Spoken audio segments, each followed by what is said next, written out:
नमस्कार दोस्तों, आप सभी का फिर से एक बार चार्टिज़म द चार्ट मास्टर्स में स्वागत है। ये चैनल जो है ये सिर्फ एजुकेशनल पर्पस के लिए है और आज का जो डिस्कशन है उसके दरमियान जो भी स्टॉक मैं डिस्कस करूँगा वो कोई रिकमेंडेशन के लिए नहीं है। आप किसी भी स्टॉक में आपकी पोजीशन बनाने से पहले आपके फाइनेंशियल एडवाइज़र से बात कीजिए और उसके बाद ही उसमें ट्रेडिंग या इन्वेस्टिंग कीजिए। अगर आप हमसे जुड़ना चाहते हैं ईमेल पे तो आप मुझे connect.chartism@gmail.com पे ईमेल कर सकते हैं। आज का जो एक टॉपिक है ये बहुत ही इम्पोर्टेंट टॉपिक है और हम सब लोगों को एक डाउट रहता है कि टेक्निकल एनालिसिस है ये सही में होता है, ये एक फैक्ट है या मिथ है। क्योंकि बहुत लोग ऐसा सोचते हैं कि टेक्निकल एनालिसिस कुछ नहीं होता है, सिर्फ फंडामेंटल एनालिसिस होता है। तो फंडामेंटल एनालिसिस तो होता है जो एक्चुअल स्टॉक की जो फाइनेंशियल कंडीशन है या कंपनी की जो फाइनेंशियल कंडीशन है उसके बेसिस के ऊपर डिसाइड होता है। लेकिन टेक्निकल एनालिसिस ये भी एक इम्पॉर्टेंट एनालिसिस है जिससे हम लोग एंट्री और एग्ज़िट की स्ट्रैटेजी डिसाइड कर सकते हैं। क्योंकि कोई भी स्टॉक कंटिन्यूसली बाइंग हो रहा है या सेलिंग हो रहा है, ऊपर में उसको रेजिस्टेंस है या नीचे में उसको सपोर्ट है, ये सारी चीज़ें अगर पता करनी है तो वो चीज़ें हमको फंडामेंटल एनालिसिस से नहीं पता चलेगी। उसके लिए टेक्निकल एनालिसिस बहुत इम्पॉर्टेंट है। तो टेक्निकल एनालिसिस डेफिनेटली एग्जिस्ट करता है और टेक्निकल एनालिसिस की वजह से हम लोग किसी भी स्टॉक में एंट्री और एग्ज़िट की पोजीशन एक प्रॉपर टाइम में ले सकते हैं। और कुछ कुछ स्टॉक्स जो है जिसमें कुछ न्यूज़ आने वाली होती है या कुछ एक्सपेक्टेशन होता है, उस स्टॉक में जो पोजीशंस बनती है बाइंग की साइड या सेलिंग की साइड, वो सारी चीज़ें हमको पहले ही पता चल सकती है। तो टेक्निकल एनालिसिस डेफिनेटली काम करता है। तो मैं आपके साथ कुछ एग्जांपल्स आपको आज बताऊंगा कि टेक्निकल एनालिसिस किस तरह से काम करता है। तो हम लोग अभी चार्ट पे जाते हैं। ये मैंने चार्ट खोला हुआ है एशियन पेंट का और इसमें अगर आप देखेंगे तो एक यहाँ पे एक डेली टाइम फ्रेम है और साथ में एक बड़ा टाइम फ्रेम जो है मंथली टाइम फ्रेम है। तो उसमें अगर आप देखेंगे तो हम लोग थोड़ा पीछे जाते हैं। अगर हम लोग मंथली टाइम फ्रेम में देखेंगे तो ये स्टॉक जो है ये ऑलमोस्ट जून 2009 के आसपास से एक कंटिन्यूसली अप ट्रेंड में, यानी मंथली टाइम फ्रेम में अगर आप उसको देखेंगे तो ये थोड़ा सा नीचे आता है फिर वापस इमीडिएटली ऊपर जाता है। तो हमेशा क्या हो रहा है कि एक बाइंग पोजीशन इसकी अच्छी से रहती थी। एक लॉन्ग टर्म में आप अगर आप इसको देखेंगे तो ऊपर जाता है फिर थोड़ा कंसोलिडेट होकर वापस ऊपर जाता है। कभी कोई न्यूज़ की वजह से या कुछ रीज़न की वजह से अगर ये नीचे आ रहा है तो इमीडिएटली उसमें वापस बाइंग आके वापस ऊपर जाता है। अगर आप इस चार्ट को देखेंगे तो अभी लास्ट ये हम लोग बात करेंगे अगस्त 21 के आसपास से अभी तक ये स्टॉक जो है ये एक डिस्ट्रीब्यूशन मोड में है। यानी इसको हम लोग बोलेंगे तो ऊपर में रेजिस्टेंस ले रहा है और नीचे पे यहाँ पे कहीं पे सपोर्ट ले रहा है। तो आइदर ये ऊपर जा रहा है या नीचे जा रहा है, एक पर्टिकुलर रेंज को अगर ब्रेकआउट करेगा, क्योंकि ये एक रेंज में घूम रहा है। अगर आप इसको देखेंगे तो हायर रेंज इसकी 3588 है और लोअर रेंज जो है ये इसके अराउंड 2600 के आसपास है। तो ये इसी रेंज में लास्ट 2 साल से घूम रहा है। ओके, और यहाँ पे नीचे आते ही वो वापस सपोर्ट लेके ऊपर जाता है और ऊपर जाने के बाद वहाँ से रेजिस्टेंस लेके वापस नीचे आता है। तो अगर ये स्टॉक इस स्टॉक को अगर हम लोग देखेंगे अच्छी तरह से तो ये स्टॉक जो है यहाँ पे नीचे में जो मंथली टाइम फ्रेम में RSI है, ये RSI आपको दिखाता है कि यहाँ पे कुछ डाइवर्जेंसेस बन रहे हैं। यानी हायर टाइम फ्रेम पे डाइवर्जेंस यानी जो प्राइस है वो ऊपर जा रही है लेकिन जो RSI है वो नीचे आ रहा है। तो यानी प्राइस ऊपर जा रही है लेकिन रिलेटिव स्ट्रेंथ जो है उसकी वो नीचे आ रही है। So that is the indication कि वो ये स्टॉक नीचे गिर सकता है। आपको एक अच्छा स्टॉक दिखाता हूँ।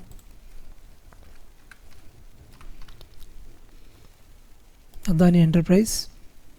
तो इस स्टॉक को अगर आप देखेंगे तो इस स्टॉक ने एक बहुत अच्छी मंथली टाइम फ्रेम में अगर आप देखेंगे तो एक इसने ऑलमोस्ट अगस्त 20 से लेके, यानी जब उसका प्राइस ऑलमोस्ट 300 के आसपास था, वहाँ से एक अच्छा 4000 तक, यानी almost more than 10 to 12 times ये ऊपर गया।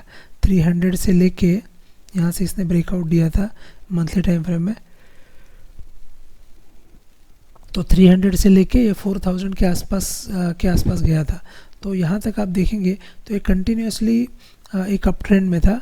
बट उसके बाद क्या हुआ, अगर आप इसको गौर से देखेंगे कि बड़े टाइम फ्रेम में क्या हो रहा है कि बड़े टाइम फ्रेम में यहाँ पे ये RSI जो है ये ऑलमोस्ट 95 के आसपास तक गया था।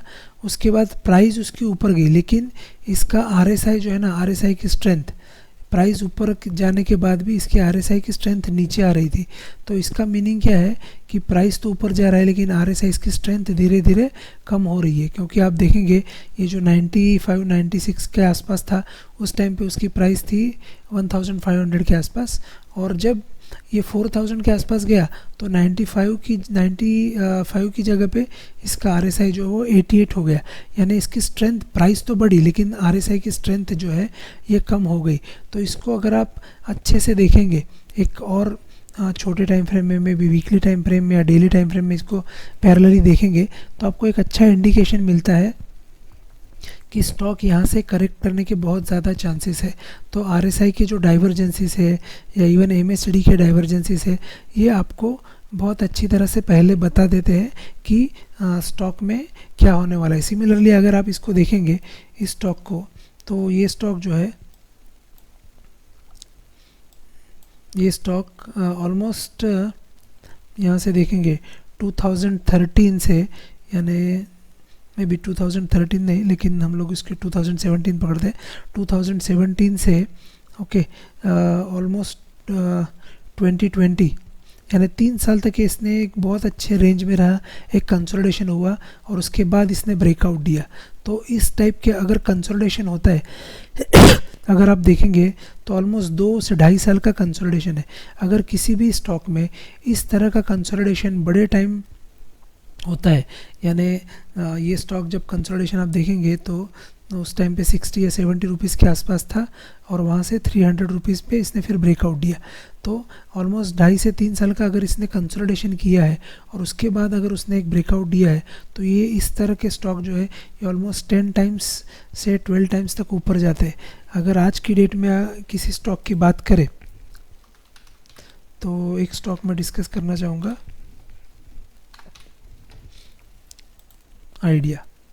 ये देखिए ये स्टॉक जो है, ये स्टॉक इसने एक इसका बॉटम अराउंड 3 रुपीज़ के आसपास, 2 रुपीज़ 85 पैसे के आसपास इसने इसका एक बॉटम बनाया था। उसके बाद फिर वापस ऊपर गया, फिर वापस थोड़ा सा नीचे आया है और अभी यहाँ पे एक डबल बॉटम, आप बोल सकते हैं डबल बॉटम बना के अब ऊपर जाने की कोशिश कर रहे हैं। यानी इसने एक ऑलमोस्ट 2 से 2.5 साल का कंसोलिडेशन इसने अच्छा खासा किया हुआ है।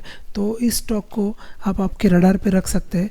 जब एक अच्छा ब्रेकआउट देगा ये उस टाइम पे, यानी इसका ब्रेकआउट अगर हम लोग सोचे तो समझो ये स्टॉक अगर 17 के ऊपर, 17 रुपीज़ के ऊपर जाता है तो एक पॉजिटिव ब्रेकआउट इसको गिन सकते हैं हम लोग, और वहाँ से फिर ये बहुत ही अच्छा ऊपर जाने की कोशिश हो सकती है। सिमिलरली और एक स्टॉक जो है जो डिस्कस करेंगे वो है येस बैंक। येस बैंक सबको पता है कि ये स्टॉक ऑलमोस्ट 400 रुपये तक गया था और वहाँ से ये ज़ोरदार बाद में गिरा था।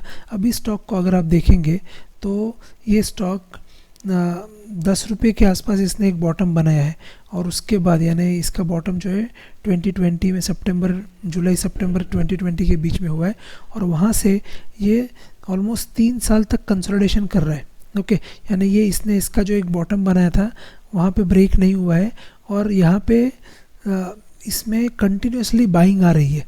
तो आप सोच सकते हैं कि 3 साल का अगर स्टॉक ने कंसोलिडेशन किया है तो इस चीज़ में ये स्टॉक एक अच्छा ब्रेकआउट देने के बाद कितना ऊपर जा सकता है। तो इस तरह से टेक्निकल एनालिसिस ये कोई मिथ नहीं है, ये डेफिनेटली फैक्ट है।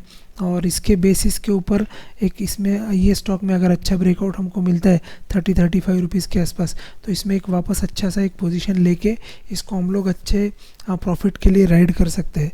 तो इस तरह के स्टॉक हम लोग अगर इन्वेस्टमेंट के लिए कोई स्टॉक ढूंढ रहे हैं तो इस तरह के स्टॉक हम लोग ढूंढ सकते हैं कि जिसमें एक बहुत ही अच्छा कंसोलिडेशन, लॉन्ग टाइम कंसोलिडेशन हुआ है, 2 से 2.5 साल का कंसोलिडेशन हुआ है, और उसके बाद अगर उसने ब्रेकआउट दिया है तो ये स्टॉक बहुत ही अच्छे ऊपर जाने के चांसेस है। और अगर हम लोग समझो कोई स्टॉक ट्रेडिंग के लिए देखते हैं तो आज की डेट में समझो एक स्टॉक में देखता हूँ जो जिसमें मैंने कुछ ट्रेड्स ली हुई थी, तो ये है हेवेल्स। अब ये समझो आप ये हेवेल्स का स्टॉक देखते हैं तो इस स्टॉक ने एक यहाँ पे जैसे एशियन पेंट का था, इसने यहाँ पे एक कंसोलिडेशन था और बाद में इसने यहाँ से एक ब्रेकआउट दिया है। तो अगर बड़े टाइम फ्रेम में इसने एक ब्रेकआउट दिया है तो छोटे टाइम फ्रेम में यानी डेली टाइम फ्रेम में या यहाँ पे अगर अच्छा जहाँ पे ब्रेकआउट मिलता है तो वहाँ पे एक अच्छी पोजीशन लेके उस पोजीशन को ट्रेडिंग के लिए या स्विंग ट्रेड के लिए उसको राइड कर सकते हैं। तो इस तरह से हम लोग स्टॉक यानी बड़े टाइम फ्रेम में देखेंगे कि बड़े टाइम फ्रेम में एग्जैक्टली क्या हो रहा है, और उसके बेसिस के ऊपर छोटे टाइम फ्रेम में हम लोग एंट्री या एग्ज़िट किस तरह से लेंगे, ये सारी चीज़ें हम लोग टेक्निकल एनालिसिस से डिसाइड कर सकते हैं। तो ये बेसिकली वही है कि टेक्निकल एनालिसिस कोई मिथ नहीं है, ये डेफिनेटली फैक्ट है। अगर आपको सही में टेक्निकल एनालिसिस कैसे करना है, किस तरह से उसको समझना है, क्योंकि हम लोग टेक्निकल एनालिसिस समझते नहीं है और 1 मिनट का 2 मिनट का चार्ट देख के हम लोग उसके बेसिस के ऊपर ट्रेडिंग लेने की कोशिश करते हैं। ये एक अच्छी साइन नहीं है, क्योंकि हम लोगों को बड़ा ट्रेंड पकड़ना है। बड़ा ट्रेंड यानी अगर वो स्टॉक बाइंग की तरफ है या सेलिंग की तरफ है, ये हमको उसको आइडेंटिफाई करना है, उसका ट्रेंड आइडेंटिफाई करना है। और जो बड़ा ट्रेंड है, जैसे अभी समझो हेवल्स को देखेंगे तो समझो अगस्त 2020 यहाँ से इसने एक ब्रेकआउट दिया था और यहाँ से इसकी प्राइस अगर देखेंगे तो 600 के आसपास है। तो 600 से इसने कंटिन्यूसली 1130 रुपीज़ तक एक बहुत ही अच्छा अप मूव दिया है। तो इस टाइप के स्टॉक में अगर हम लोग जिसमें एक अच्छा कंसोलिडेशन है, जिसमें अच्छा एक ब्रेकआउट है, उस तरह के स्टॉक अगर हम लोग प्रॉपरली आइडेंटिफाई करेंगे तो उसमें हम लोग एक अच्छी पोजीशन बना सकते हैं और एक अच्छा राइड कर सकते हैं। सिमिलरली अगर हमको कोई स्टॉक जो है ये सेल की तरफ आइडेंटिफिकेशन देता है, जैसे अभी एक स्टॉक जो था बीच में इंडस टावर, ओके, तो इंडस टावर को आप देखेंगे तो मंथली टाइम फ्रेम में, ओके, मंथली टाइम फ्रेम में आप देखेंगे तो 2015 से ये कंटिन्यूसली सेलिंग में था। ओके, 2015 से कंटिन्यूसली सेलिंग में था, लेकिन अभी रिसेंटली इसने ट्रिपल बॉटम बनाया हुआ है। ओके, ये देखिए एक जो सितंबर 13 में था इसका एक बॉटम, उसके बाद मार्च 20 में और अभी रिसेंटली जून 23 में, तो इसने एक ट्रिपल बॉटम पे अभी सपोर्ट लिया है। लेकिन अगर आप इसको देखेंगे तो अगस्त 2013 से एक इसने 147 से ये स्टॉक 473 तक गया हुआ था। यानी एक इसका अगर आप ट्रेंड देखेंगे तो एक बढ़िया अप ट्रेंड में था, उसके बाद अभी बहुत टाइम तक ये डाउन ट्रेंड में था, अभी वापस एक कंसोलिडेशन होकर अप ट्रेंड में जाने की कोशिश कर रहा है।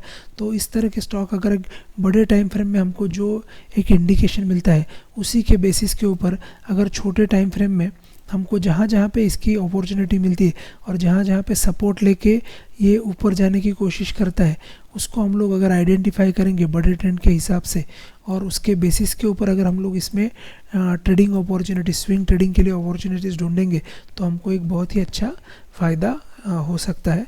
तो इसीलिए हमेशा बड़े टाइम फ्रेम को और बड़े ट्रेंड को आइडेंटिफाई करना ज़रूरी है और उसके बेसिस के ऊपर हमको छोटे टाइम फ्रेम में जैसे 1 डे है या 3 आवर्स है, 5 आवर्स, 4 आवर्स है, उसमें अगर हमको समझो एक कंसोलिडेशन होता है, नीचे आता है, सपोर्ट लेके वापस ऊपर जा रहा है, तो उस टाइम पे हम लोग उसमें पोजीशन लेके उसमें एक अच्छा सा एक बाय या सेल जो भी हमारी बड़ा टाइम फ्रेम हमको जो भी बता रहा है उसके बेसिस के ऊपर हम लोग उसमें ट्रेड ले सकते हैं।